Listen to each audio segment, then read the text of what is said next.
بسم اللہ الرحمن الرحیم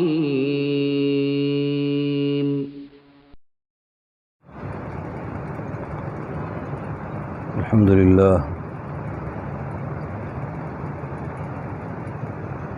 للہ وحدہ والصلاة والسلام علی من لا نبی بعدہ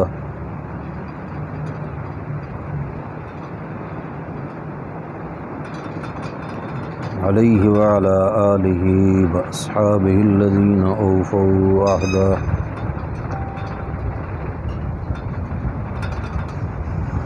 الذین هم خلاصة العرب العرباء وخیر الخلائق وخیر الخلائق بعد الانبیاء هم كالنجوم في السماء للاهتداء والاقتداء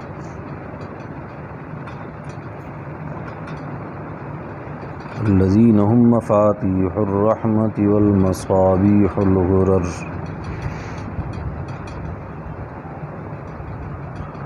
أما بعد فأعوذ بالله من الشيطان الرجيم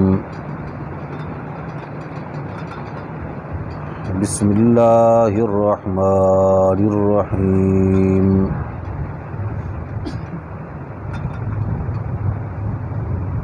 وأذان من الله ورسوله إلى الناس يوم الحج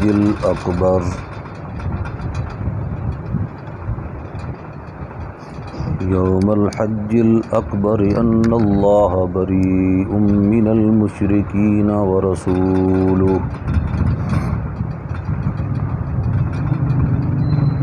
فإن تبتم فهو خير لكم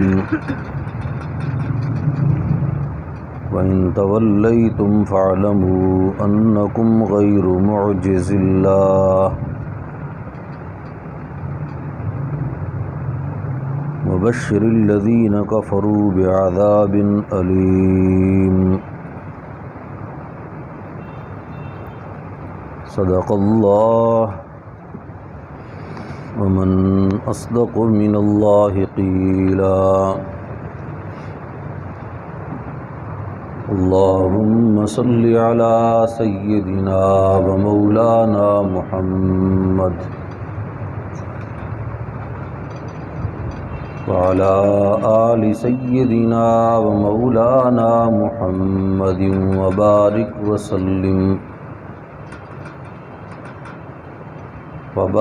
وسلم ثم صل عليه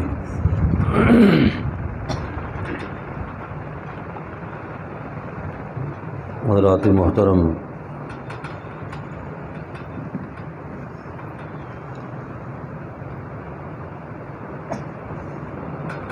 سیرت سید المرسلین شفیع المذنبین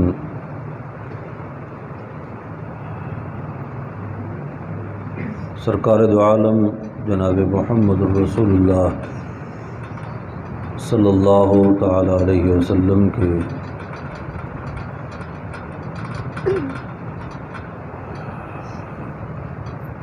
مقدس اور بابرکت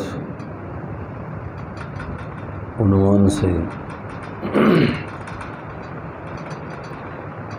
دروس قرآن و سنت کا سلسلہ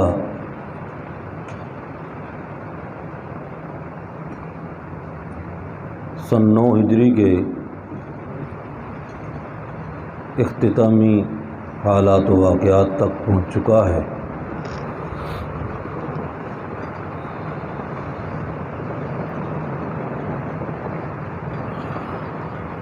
یہ رسول اللہ صلی اللہ علیہ وسلم کی حیات طیبہ کا آخری زمانہ ہے۔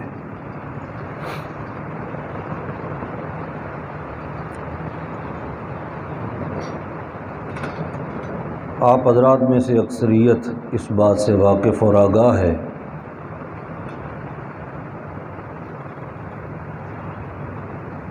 کہ سن 10 ہجری میں حجۃ الوداع کے بعد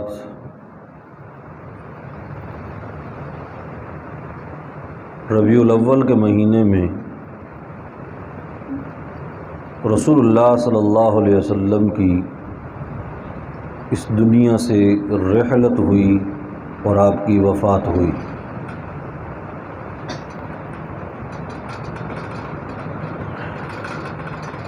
آپ کی زندگی کے یہ سال اور یہ ایام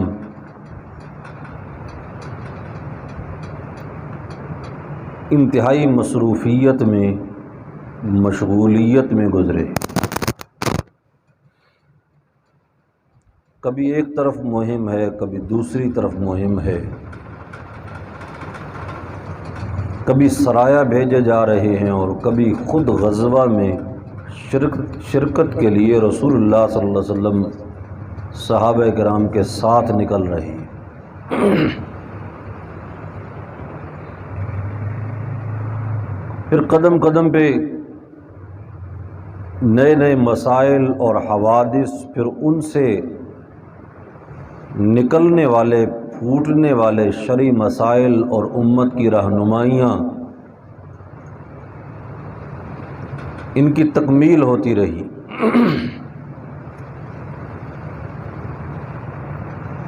غزوہ تبوک سے واپسی کے بعد منافقین کے راز کو فاش کر دیا گیا۔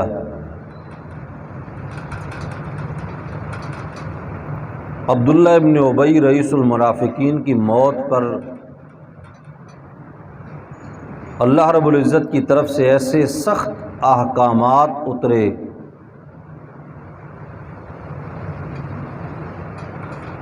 کہ منافقین کی رہی سہی عزت بھی خاک میں مل گئی۔ اب اس کے بعد آپ کے پاس وفود آنے لگے، کسی کا تعلق یمن سے ہے، کسی کا جزیرہ عرب کے کناروں سے ہے، گرد و نواح سے ہے، وہ آتے ہیں، مختصر گفتگو ہوتی ہے اور اس کے بعد وہ پورا وفد اور وہ پورا گروہ مسلمان ہو جاتا ہے۔ آپ وفد عبد القیس کا تذکرہ سن چکے ہیں، وفد بنو تمیم کا تذکرہ سن چکے ہیں، اور اسی طریقے سے بنو عامر کے وفد کا تذکرہ آپ سن چکے ہیں، اور کسی حد تک بنو حنیفہ کے وفد کا تذکرہ بھی آپ نے سماعت فرمایا۔ عراق کے علاقے میں، عراق کے قریب یمامہ میں ایک قبیلہ ہے بنو حنیفہ۔ بنو حنیفہ کے لوگ رسول اللہ صلی اللہ علیہ وسلم کے پاس آئے، یہ سن کر کے دیکھو اتنی تیزی سے یہ دین پھیل رہا ہے۔ مختلف علاقوں کے سردار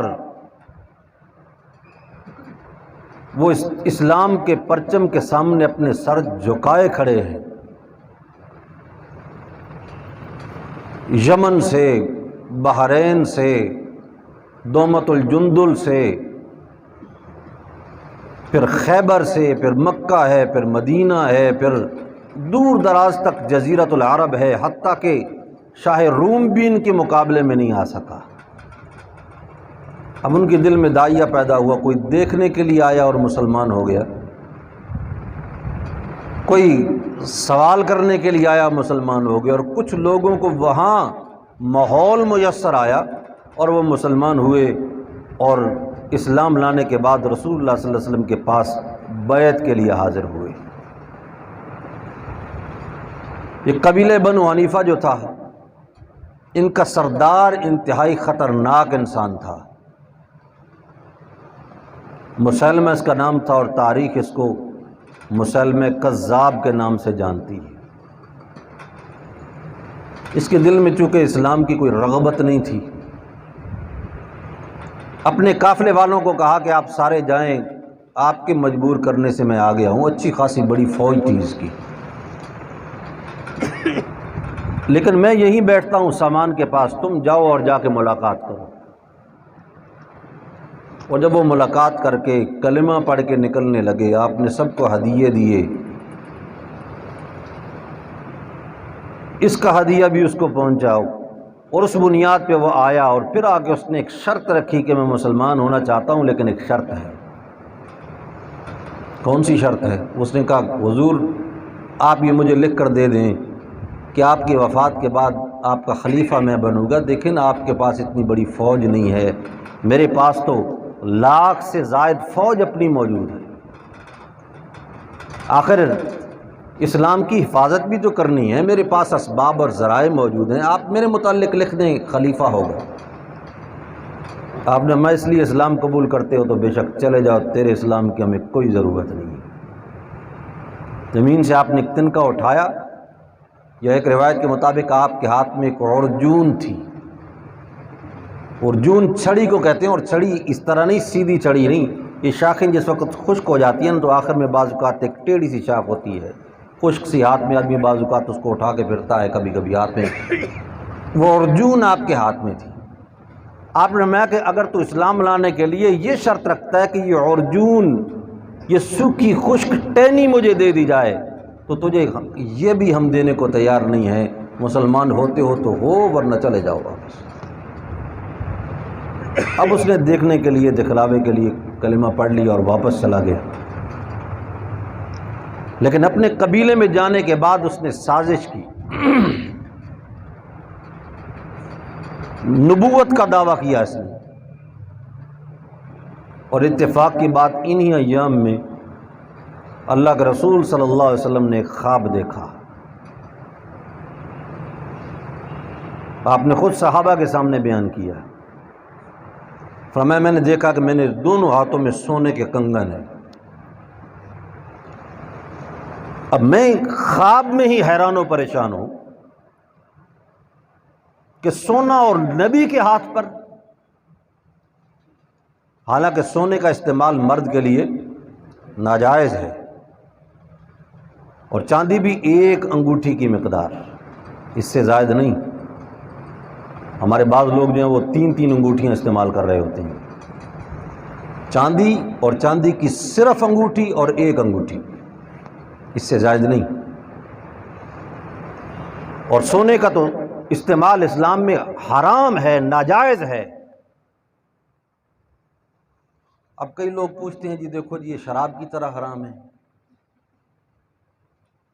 فلاں فلاں گناہ کی طرح حرام ہے، اور حیرانگی ہوتی ہے کہ اسلامی گھرانوں میں پرورش پائی لیکن انہوں نے ابھی تک حرام کی تعریف کو ہی نہیں سمجھا، کہ جب حرام کہہ دیا گیا تو اب اس کے بعد کیا گنجائش باقی رہ گئی ہے کہ اب بھی اس کے متعلق پوچھا جائے یہ واقعی بڑا سخت حرام ہے؟ جی جو چیز حرام ہوتی ہے وہ حرام ہوتی ہے، اس میں سختی اور نرمی کا سوال نہیں کیا جاتا۔ حدیث پاک میں آتا، آپ ایک مرتبہ گھر سے باہر تشریف لائے،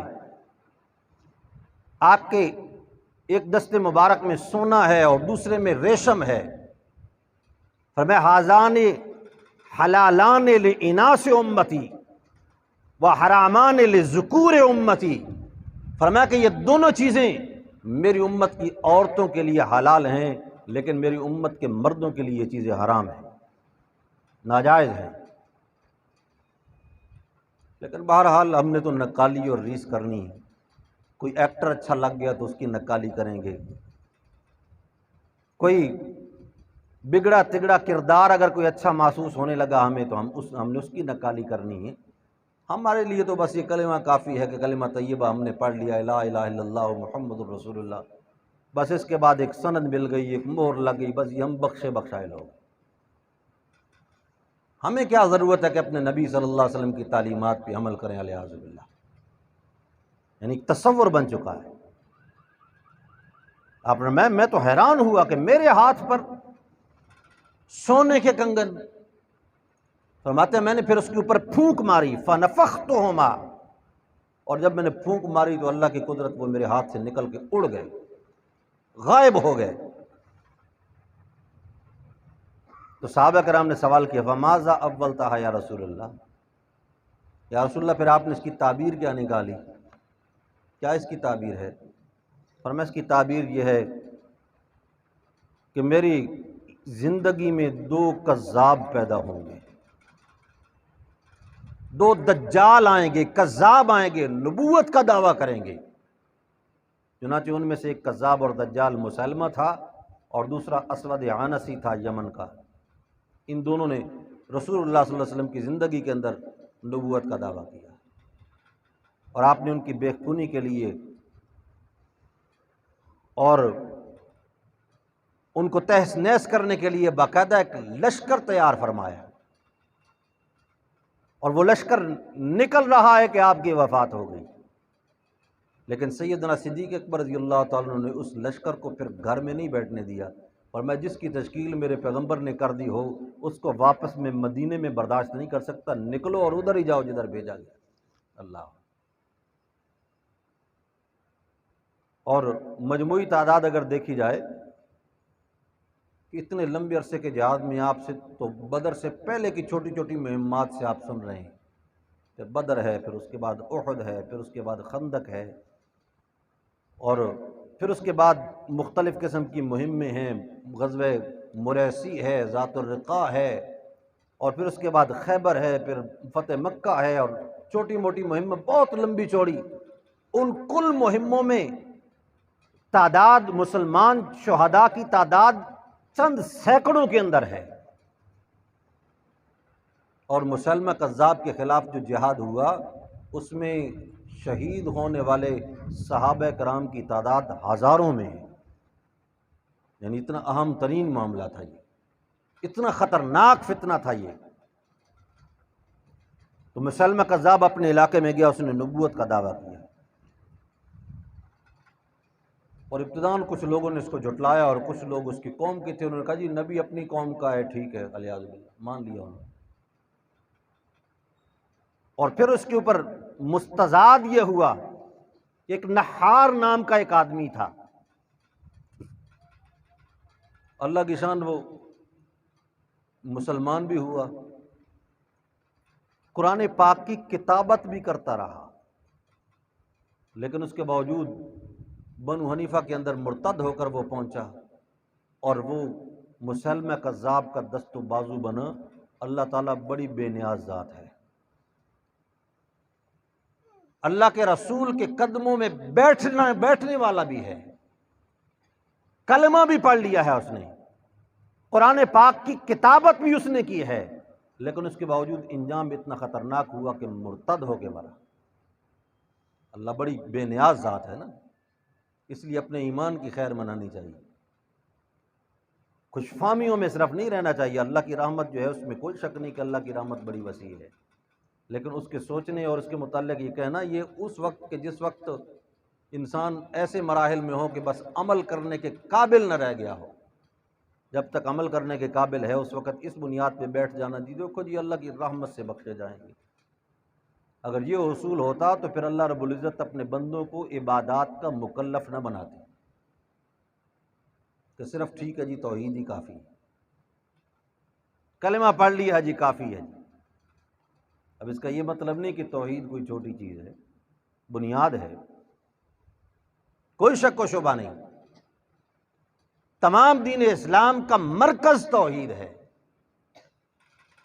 یہ ماننا اور یہ جاننا ہر شخص پر فرض عین ہے کہ اس پوری روئے زمین میں اور پوری کائنات کے اندر عبادت و پکار اور سجدوں اور رکوع اور عاجزی کے لائق اگر ہے تو صرف اور صرف وہ ایک اللہ ہے، اور اس کے مقابلے میں پھر مخلوق کیا ہے؟ عبادت و پکار کا مرکز تو اس ذات کو ہونا چاہیے کہ جس کی نگاہوں سے کبھی کوئی چیز اوجھل نہیں ہوتی، جسے کبھی کوئی بے بسی لاحق نہیں ہوتی، جو آسمانوں سے اوپر کا بھی مالک ہے، آسمانوں اور زمین کے درمیان کا بھی مالک ہے، اور زمین کے سے نیچے کا بھی وہ مالک ہے، ہر چیز اس کی نگاہ میں ہے، اس کی دسترس میں ہے، اس کے دائرہ اختیار میں ہے۔ لَهُ مَا فِي السَّمَاوَاتِ وَمَا فِي الْأَرْضِ وَمَا بَيْنَهُمَا وَمَا تَحْتَ الثَّرَى، یہ سب کو، یہ سارے اختیارات کس کے ہیں بھئی؟ ایک اللہ کے۔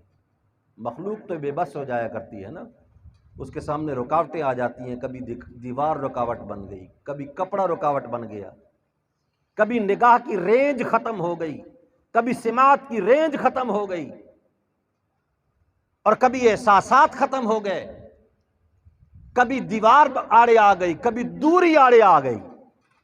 مخلوق کا کوئی فرد بھی ہو وہ اس قسم کی محتاجیوں سے محفوظ ہو نہیں ہے، ساری مخلوق اس قسم کی محتاجیوں سے دو چار ہے، حتیٰ کہ امام الانبیاء جناب محمد الرسول اللہ صلی اللہ تعالی علیہ وسلم ایک مرتبہ اپنے صحابی کے گھر میں گئے، دروازے اس زمانے میں لکڑی کے تو خال خال ہوا کرتے تھے، بوریا لٹکا ہوا۔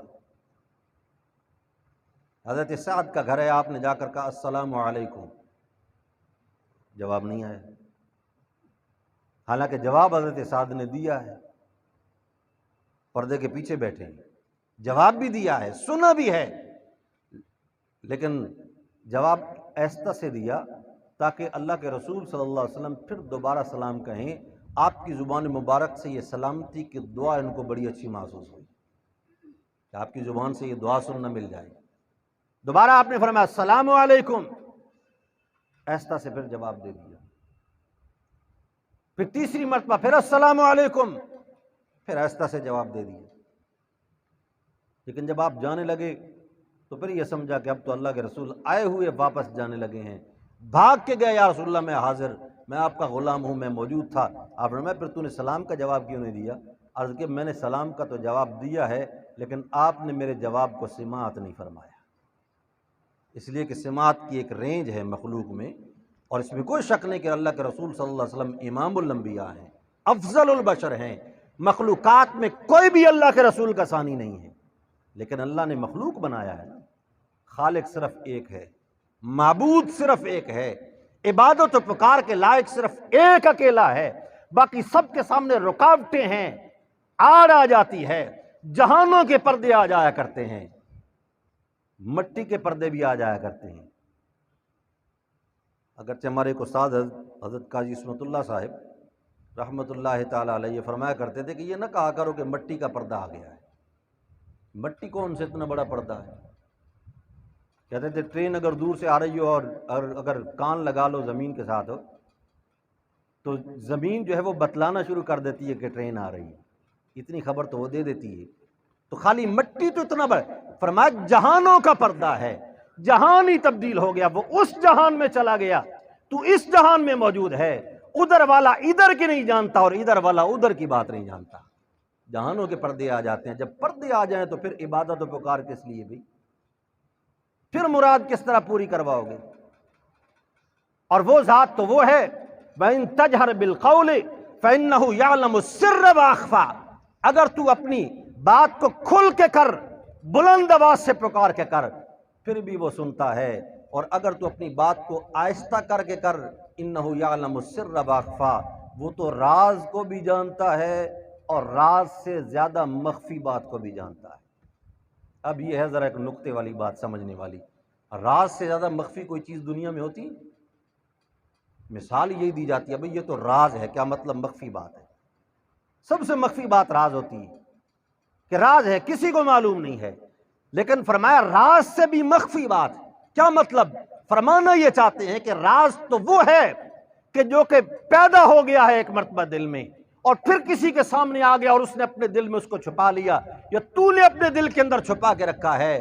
وہ ذات تو وہ ہے کہ جب راز پیدا بھی نہیں ہوا ہوتا تو وہ اس وقت سے اس کو جانتا ہے۔ اللہ، راز کے پیدا ہونے سے پہلے بھی وہ جانتا ہے، جس کی نگاہ اتنی دور رس ہو، جو ساری کائنات کے اوپر نیچے کے سارے نظام کو جانتا ہو، ہر ایک کی بولیوں کو سمجھتا ہو، ہر ایک کی مراد کو سمجھتا ہو، ہر ایک کے مدعا کو سمجھتا ہو، ہر ایک کی ضرورت اور تقاضوں کو سمجھتا ہو، عبادت و پکار کے لائق وہ ہے جسے اس قسم کی اور کوئی عاجزی پیش نہیں آتی۔ اللہ، اس میں کوئی شک نہیں کہ توحید اسلام کا بنیادی سبق اور درس ہے، لیکن اس پہ تکیہ کر کے بیٹھ جانا کہ جی ہمیں اعمال کی کوئی ضرورت نہیں، بھائی توحید کافی ہو جائے گی، خدا کی قسم اس سے بڑھ کے اور کوئی بیوقوفی کوئی نہیں۔ آپ نے کبھی کوئی ایسا مالی دیکھا ہے جو گھر میں درخت لگائے اور یہ کہے ویسے میں نے درخت لگا دیا ہے، پھل آ جائے گا، پانی لگانے کی ضرورت ہی نہیں؟ کوئی ہوگا ایسا بیوقوف دنیا میں کہ درخت لگائے کہے پانی لگانے کی ضرورت ہی نہیں، خود بخود اس کا پھل ہو جائے گا؟ اس میں کوئی شک نہیں کہ توحید بنیاد ہے، درخت ہے، اعمال اس کے لیے پانی ہیں۔ اگر اعمال کا پانی نہ لگے تو یہ درخت بھی ہو سکتا ہے کہ کبھی خشک ہو جائے۔ اس پر تکیہ کر کے بیٹھ جانا کہ بس ٹھیک ہے جی توحید کافی ہے، کیا معلوم تجھے اگر تیری بدعمالیوں کی بنیاد پر خاتمہ بھی تیرا ایمان پر ہوتا ہے یا نہیں ہوتا ہے۔ یہ بدعمالیاں، نمازوں کو چھوڑنا، حرام کا ارتکاب کرنا، جھوٹ بولنا، غیبت کرنا، بہتان لگانا اور حقوق العباد میں ڈنڈیاں مارنا، یہ ایسی چیزیں ہیں کہ جن سے ایمان مخدوش ہو جایا کرتا ہے، اور جب ایمان مخدوش ہو جائے تو بعض اوقات آخری لمحے میں انسان ایمان کی دولت سے محروم ہو کے بغیر ایمان کے اللہ کے دربار میں پہنچتا ہے۔ اللہ، اس لیے یہ مقام فکر کا ہے، غور کا مقام ہے۔ اللہ کے رسول کی مجلس میں بیٹھتا۔ اب عبداللہ ابن ابی کے متعلق آپ سن چکے ہیں کہ سفر کیے ہیں اپنے آپ کے ساتھ اس نے، اور یہ نحار جب ادھر گیا تو اس نے کہا بھئی میں قرآن کی کتابت کرتا رہا ہوں، پیغام بھی لے کے آیا ہوں وہاں سے، اس میں کوئی شک نہیں کہ اس علاقے کا نبی یہی ہے۔ اب اور لوگ بے وقوف بنے اور بہت سارے لوگ اس کا شکار ہو گئے، ایک بہت بڑا فتنہ پیدا ہو گیا، بہت بڑی تعداد اس کی پیروکاروں کی بن گئی، اور وہ یہ کہا بھی کرتا تھا کہ میرے اوپر وحی اترتی ہے۔ اور کسی وہ کہتے ہیں نا ایک کچن کابینہ ہوتی ہے نا گھر کے اندر، مخصوص آدمی، چند آدمی جن کے ساتھ بے تکلفی ہوتی ہے، اس قسم کی وہ اپنی کچن کابینہ میں بیٹھا ہوا ہے۔ کسی نے کہا بھئی تو جو اپنے آپ کو نبی کہتا ہے، نبی تو وہ ہوتا ہے جس پر وحی اترتی ہے، فرشتہ آتا ہے، تیرے پاس بھی کوئی فرشتہ آتا ہے، تیرے اوپر بھی کوئی وحی اتری؟ اس نے کہا ہاں بالکل وحی اترتی ہے میرے اوپر۔ اچھا جی کیا وحی اتری؟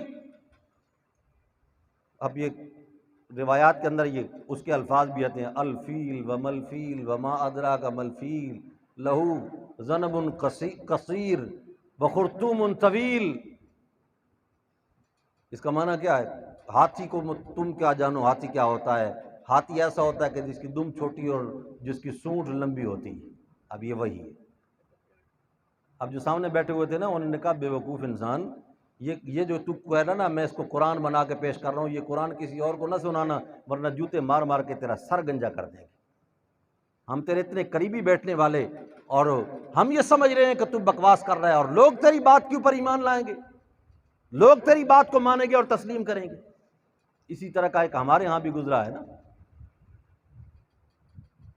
کذاب قادیان، اس کو بھی کسی نے کہا نا کہ تو جو کہتا ہے میں نبی ہوں تو نبی پر تو فرشتہ اترتا ہے۔ اس نے کہا جی فرشتہ میرے اوپر بھی اترتا ہے۔ اچھا جی کیا نام ہے اس فرشتے کا؟ اس نے کہا جی فرشتے کا نام ٹیچی ہے۔ اب چونکہ نبی بھی انگریز نے بھیجا ہوا تھا نا تو فرشتہ بھی وہ انگریز ہی ہوگا، نام بھی اس کا انگریزی میں ہوگا، ٹیچی نام ہے جی اس کا۔ اچھا جی کوئی وحی بھی اتری؟ اس نے کہا جی وحی اتری ہے۔ وہ خبیث انسان مقابلہ کرتا اللہ کے رسول کا صلی اللہ تعالیٰ علیہ وسلم، کہتا جی وہی اتری، اور وہی یہ ہے کہ ہمارے خاندان میں ایک حسین و جمیل عورت ہے، اس کا نام محمدی بیگم ہے، اور مجھے یہ کہا گیا کہ وہ تیری بیوی بنے گی، آسمان پہ ہم نے اس کا نکاح تیرے ساتھ کر دیا۔ اب یہ مقابلہ کر رہا ہے اللہ کے رسول کا کہ حضرت زینب کا نکاح آسمان پر جناب رسول اللہ کے ساتھ ہوا صلی اللہ علیہ وسلم۔ اب یہ اس نے شہرت کی اور اچھی خاصی تشہیر، اور جب اس نے ان کے گھر میں رشتہ مانگنے کے لیے گیا اس نے کہا جی اس بڑوے کے ساتھ ہم نکاح کریں؟ یہ تو نہیں ہو سکتا، اس کے ساتھ ہم نہیں کرتے نکاح۔ وہ محمدی بیگم بھی بڑی پختہ انسان کی عقیدے کی عورت تھی۔ اس نے کہا یہ نہیں ہو سکتا۔ اس نے کہا اگر تو نے میرے ساتھ نکاح نہ کیا تو 3 مہینے کے بعد تو ختم ہو جائے گی، مر جائے گی۔ اس نے کہا جی تیرے کہنے سے تو میں نہیں مرتی، انشاءاللہ تو پہلے مرے گا اور میں بعد میں مروں گی۔ اور پھر یہ دنیا نے دیکھا کہ محمدی بیگم اس کے بعد تک زندہ رہی اور وہ پہلے مر گیا۔ وہ 3 مہینے کا درمیان والا الٹیمیٹم بھی گزر گیا، خوب اس کی رسوائی ہوئی۔ تو مسلمہ کذاب جو ہے وہ اس زمانے میں پیدا ہوا، اور آپ نے اس کی بے کنی کے لیے اسامہ ابن زید کو بھیجا، اور اسامہ ابن زید جو ہیں یہ زید ابن حارثہ کے بیٹے ہیں، انتہائی کم عمر صحابی، اور بڑے بڑے صحابہ، کبار صحابہ ساتھ ہیں۔ یہ امتحان تھا نا کہ اللہ کے رسول کی تعلیمات پر عمل کتنا ہوتا ہے۔ بعد والوں کو بھی سبق تھا کہ ایسے مراحل آئیں گے کہ کم عمر کو بڑا بنا دیا جائے گا، وہاں اسلامی نظم کو قائم رکھنے کے لیے تم سرکشی کرو گے یا اس کی اتباع کرو گے۔ اسامہ ابن زید انتہائی نو عمر انسان ہیں۔ کسی نے تبصرہ کر بھی لیا بھی ان کا نہ اتنا تجربہ ہے، نہ ان کی اتنی جنگیں ہیں، کم عمر ہیں، بڑی بڑی عمر کے لوگ ہیں۔ آپ نے انتہائی غصے کے عالم میں آپ نے فرمایا کہ اللہ کے رسول کا یہ فیصلہ ہے اور اللہ کا فیصلہ ہے، امیر ہوگا تو اسامہ ابن زید ہوگا۔ اللہ۔ اور اس کے بعد حضرت صدیق اکبر رضی اللہ تعالیٰ نے جب بھیجا، کسی نے کہا جی اب تو پھر نئی تشکیل ہے، فرمایا نہیں، تشکیل وہی ہے جو اللہ کے رسول نے کی تھی، اب بھی امیر ہوگا تو اسامہ ابن زید ہوگا۔ تو اسامہ ابن زید کو امیر بنا کے بھیجا گیا۔ پھر انہی ایام میں آگے حج کے ایام شروع ہو گئے۔ 9 ذی الحجہ کو، 9 ہجری کو جو حج ہوا، آپ خود تشریف نہیں لے گئے۔ اب ایک مستقل بحث ہے علم حدیث کی کہ حج کی فرضیت کب سے ہوئی، سن 6 ہجری کو ہوئی یا 9 ہجری کو ہوئی۔ 6 ہجری کو بھی اگر ہوئی ہو تو مکہ فتح نہیں ہوا تھا، اور حج کرنا فرض اس وقت ہوتا ہے کہ جس وقت دشمن کا خطرہ نہ ہو، رکاوٹ تھی۔ پھر مکہ فتح ہو گیا تو اس کے بعد عتاب ابن اسید کو آپ نے وہاں اس سال امیر حج بنایا۔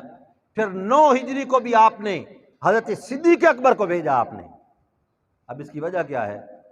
وجہ اس کی یہ ہے کہ ابھی تک حج اس انداز میں ہو رہا تھا کہ مسلمانوں کے علاوہ دیگر اقوام بھی حج کر رہی تھیں، یہودی بھی کر رہے تھے، نصرانی بھی حج کرتے تھے، مشرکین مکہ بھی کرتے تھے، اسی لیے تو اس کو آذان من اللہ یوم الحج الاکبر کہا گیا۔ یہ حج اکبر اسی وجہ سے ہے۔ ایک تو حج اکبر وہ الگ ہے نا، اس کی الگ تعریفیں ہیں، اور وہ کیا ہوتا ہے، جمعے والا دن ہو بعض نے کہا تو حج ہوتا ہے، 2 خطبے جمع ہو جائیں تو حج اکبر ہوتا ہے، وہ الگ۔ اس کو حج اکبر کیوں کہا گیا؟ کہ ساری قومیں مشترکہ حج کر رہی تھی، اور ابھی مشرکین کا ننگا طواف بند نہیں ہوا تھا، ابھی تک وہاں پر قبریں اونچی تھیں، ابھی مشرکین وہاں موجود تھے، ان کے ساتھ معاہدے ہو رہے تھے۔ آپ نے حضرت صدیق اکبر رضی اللہ عنہ کو بھیجا کہ تم جاؤ، اس سال ہم نہیں جاتے۔ جب حضرت صدیق گئے تو کچھ منازل انہوں نے طے کی، تو اس کے بعد حضرت علی کو بھیجا، وہی اتری، سورہ توبہ نازل ہوئی، براءۃ من اللہ ورسولہ۔ اور اتفاق کی بات، اس سورت کی ابتدا میں بسم اللہ نہیں ہے۔ آپ قرآن پاک دیکھیں، باقی ساری سورتوں کی ابتدا میں بسم اللہ ہے، اس کی ابتدا میں بسم اللہ نہیں ہے۔ اب بعض لوگوں نے تو یہ کہہ دیا کہ یہ سورت اتنی جلدی میں اتری کہ صحابہ کرام نے بسم اللہ لکھی نہیں، لیکن یہ کوئی ایسی معقول بات معلوم نہیں ہوتی، اگرچہ بڑے بڑے لوگوں نے لکھ دی۔ اس کی وجہ یہ ہے کہ اس وقت اگر نہیں لکھی گئی تو بعد میں لکھنا کون سا مشکل کام ہے۔ بسم اللہ جب قرآن پاک کا مصحف تیار ہو رہا ہے تو اس وقت بعد میں بھی تو بسم اللہ لکھی جا سکتی تھی، لیکن بسم اللہ اس میں نہ لکھے جانے کی وجہ اصل یہ ہے، 2 وجوہات ہیں اس کی۔ ایک وجہ اس کی یہ ہے کہ اس صورت میں مشرکین کے لیے عذابوں کا ذکر ہے، اور بسم اللہ رحمت کی علامت ہے، اللہ رب العزت جلال میں ہیں، اس لیے یہاں پر بسم اللہ سے اس کا آغاز نہیں کیا گیا کہ یہاں معاملہ مشرکین پر رحمت کرنے کا نہیں، ان پر عذاب کرنے کا معاملہ ہے۔ ایک سبب تو یہ ہے، اور دوسرا سبب یہ کہ اس سے پہلے سورہ انفال ہے، اور سورہ انفال جو ہے اس کے اندر بھی یہی جہاد کا مضمون ہے۔ پھر سورہ توبہ ہے، اس کے اندر بھی یہی جہاد کا مضمون ہے۔ اب صحابہ کرام میں اختلاف ہو گیا، بعض صحابہ کہتے ہیں یہ ایک ہی صورت ہے، انفال اور توبہ ایک صورت ہے، 2 نہیں ہیں۔ بعض نے کہا نہیں وہ الگ ہے، یہ الگ ہے۔ صحابہ کرام نے درمیان میں بسم اللہ نہیں لکھی، لیکن صورتیں 2 مستقل 2 صورتیں بنا دی، تاکہ 2 صورتیں الگ ہوں تو الگ الگ لکھی گئی۔ ماشاءاللہ اگر ایک ہی ہو تو درمیان میں بسم اللہ نہیں، ٹھیک ہے جی، اسی طریقے سے پڑھتے چلے جاؤ، بسم اللہ درمیان میں نہیں لکھی گئی۔ اور پھر حضرت علی کو بھیجا، فرمایا جا کر صدیق اکبر کو یہ پیغام دو کہ میں نے اللہ کے رسول کے حکم کے ساتھ وہاں جا کر یہ اعلان کرنے ہیں، وَأَذَانٌ مِّنَ اللَّهِ وَرَسُولِهِ يَوْمَ الْحَجِّ الْأَكْبَرِ أَنَّ اللَّهَ بَرِيٌّ مِّنَ الْمُشْرِكِينَ وَرَسُولُهُ۔ آج کے بعد اللہ اور اس کا رسول مشرکین سے بری ہو چکے ہیں۔ آج تک ہمارے جن سے جتنے معاہدے ہو چکے تھے کہ ہم تمہارے ساتھ چھیڑ چھاڑ نہیں کریں گے، یہاں اس سرزمین میں، حرم کی سرزمین میں اگر رہنا ہے، اپنے معاہدے کی مدت پوری کرو، خاموشی کے ساتھ چلے جاؤ، یہاں نہیں ٹھہرنا اب۔ اور اگر کسی کے ساتھ معاہدہ نہیں، وہ یہاں آباد ہے، 4 مہینے کی اس کو مہلت ہے، 4 مہینے کے اندر اندر اپنا بندوبست کرے اور اس کے بعد یہاں سے نکل جائے، یہ علاقہ چھوڑ جائے۔ اور آج کے بعد یہاں کوئی مشرک حرم میں داخل نہیں ہوگا۔ انما المشرکون نجس فلا یقربوا المسجد الحرام بعد عامہم ھذا، آج کے بعد کوئی مشرک مسجد حرام میں داخل نہیں ہوگا۔ پھر اسی طریقے سے اعلانات ہیں کہ اللہ یطوفن بالبیت عریان ولا یدخلن فی البیت مشرک، کوئی ننگا اندھا طواف نہیں کرے گا، کوئی بیت اللہ میں مشرک داخل نہیں ہوگا۔ اور اسی طریقے سے وَأَلَّا تَجِدَ قَبْرًا مُشَرَّفًا إِلَّا سَوَّيْتَهُ وَلَا تِمْثَالًا إِلَّا مَسَخْتَهُ، کوئی قبر اگر اونچی نظر آ جائے تو اس کو زمین کے برابر کر دینا ہے، اور اگر کوئی بت نظر آ جائے تو اس کو ملیا میٹ کر کے رکھ دینا ہے۔ یہ سارے اعلانات لے کر حضرت علی پہنچے، بڑی تیزی سے آئے پیچھے۔ سیدنا صدیق اکبر نے دیکھا، حیران ہو گئے، حضرت علی پہلے ساتھ نہیں تھے اب آ گئے۔ سوال کیا، یا علی امیر ام مأمور؟